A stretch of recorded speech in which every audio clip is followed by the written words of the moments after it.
एक तीर से दो शिकार, ये बात तो आप सबने सुनी होगी। इसी तरीके से हमारी इंग्लिश में भी कुछ ऐसे वर्ड्स होते हैं, ऐसे मल्टीपल वर्ड्स होते हैं जिनका सिर्फ एक मतलब नहीं बल्कि कई सारे मतलब होते हैं। तो आज इस वीडियो में मैं आपको बताने वाली हूँ उन शब्दों के बारे में जो नाउन भी होते हैं और वर्ब भी होते हैं। तो बिना किसी बकबक के बढ़ते हैं अपनी नई वीडियो की तरफ।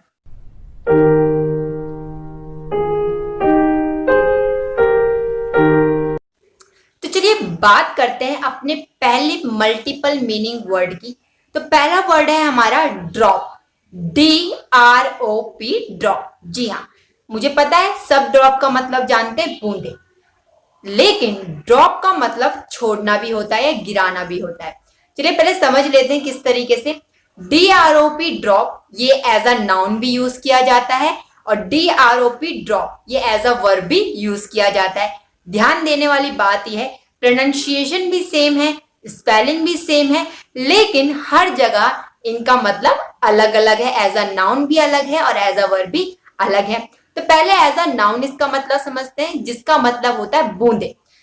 फॉर एग्जाम्पल, मैंने कहा इस प्लांट को, इस पौधे को पानी की कुछ बूंदों की जरूरत है। तो इसे इंग्लिश में कैसे बोलेंगे? This plant needs few drops of water. I hope अब आप चाहें तो सेंटेंसेस बना सकते हैं एज अ नाउन। अब लेते हैं एज अ वर्ब, हम इसे कैसे इस्तेमाल कर सकते हैं। ड्रॉप जैसे मैंने बोला गिरा देना या छोड़ देना।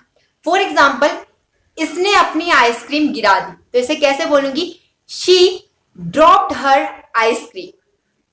दूसरा सेंटेंस ले लेते हैं, मैंने वो आइडिया छोड़ दिया। I dropped that idea. I hope आपको ड्रॉप का मतलब समझ में आ चुका हो, कैसे इसके मल्टीपल मीनिंग्स हो सकते हैं। नेक्स्ट वर्ड है चेयर। क्या नया, ये तो हमको भी आता है। मुझे पता है अम्मा, आपको आता है। चेयर का मतलब सिर्फ कुर्सी नहीं होता, चेयर का मतलब अध्यक्ष भी होता है। जी हाँ, चलिए पहले कुर्सी के तौर पर हम इसे कैसे इस्तेमाल कर सकते हैं। ये भी नाउन की तरह, दोनों ही नाउन है।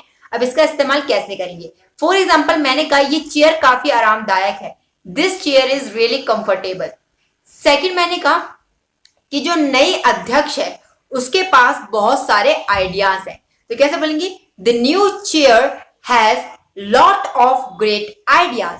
तो चेयर का मतलब अध्यक्ष भी होता है, लीडर भी होता है। तो ध्यान रखिएगा, कहीं पर अगर पढ़ने में आए तो उसे ये मत समझिएगा कुर्सी के पास बहुत सारे आइडियाज है। तो चेयर का मतलब सिर्फ कुर्सी नहीं होता है, चेयर का मतलब अध्यक्ष भी होता है। जैसे कई बार आपने फिल्मों में या मूवीज, फिल्मों में या टीवी सीरियल में सुना होगा चेयरमैन, तो इससे ही मिलता जुलता है वो। चलिए अब मूव ऑन करते हैं अपने नेक्स्ट वर्ड की तरफ। नेक्स्ट वर्ड है SINK, सिंक। जी हाँ, जिसे हिंदी में वॉश बेसिन कहा जाता है, जिसमें हम हाथ धोते हैं अपने। जी हाँ, आज समझ गए होंगे। तो इसे हम एज अ नाउन कैसे यूज करेंगे वो देख लेते हैं। जैसे मैंने कहा बाजार से वॉश बेसिन लेकर आओ, so bring a sink from market. या फिर मैं इसको इस तरीके से भी कह सकती हूँ, अपने हाथ प्लीज, अपने हाथ वॉश बेसिन में धो। जैसे कैसे बोलेंगे? Please wash your hand at sink. अब हम सिंक का इस्तेमाल एज अ वर्ब भी करते हैं, जिसका मतलब होता है डूबना। क्या होता है? डूबना। सेम स्पेलिंग वही है, प्रोनाउंसिएशन वही है, SINK, सिंक, लेकिन एज अ वर्ब इसका मतलब होता है डूबना। जैसे मैंने कहा please help me, I am sinking. मेरी मदद करो, मैं डूब रही हूं। या मैंने कहा मेरी मदद करो, मेरी बोट डूब रही है, तो कैसे बोलूंगी? Please help me, my boat is sinking. I hope समझ में आ गया हो। तो चलिए अब मूव ऑन करते हैं अपने नेक्स्ट वर्ड की तरफ। नेक्स्ट वर्ड है लॉग, LOG, लॉग, जिसका मतलब होता है लकड़ी। जैसे आपने देखा होगा आग जलाने के लिए हमें छोटी छोटी लकड़ियों के टुकड़े चाहिए होते हैं, तो लकड़ियों के टुकड़ों को लॉग कहा जाता है। अब इसका इस्तेमाल कैसे होगा कि जाओ और कुछ लकड़ियों के टुकड़े लेकर आओ आग के लिए। तो कैसे बोलेंगे? Go and bring some logs for fire.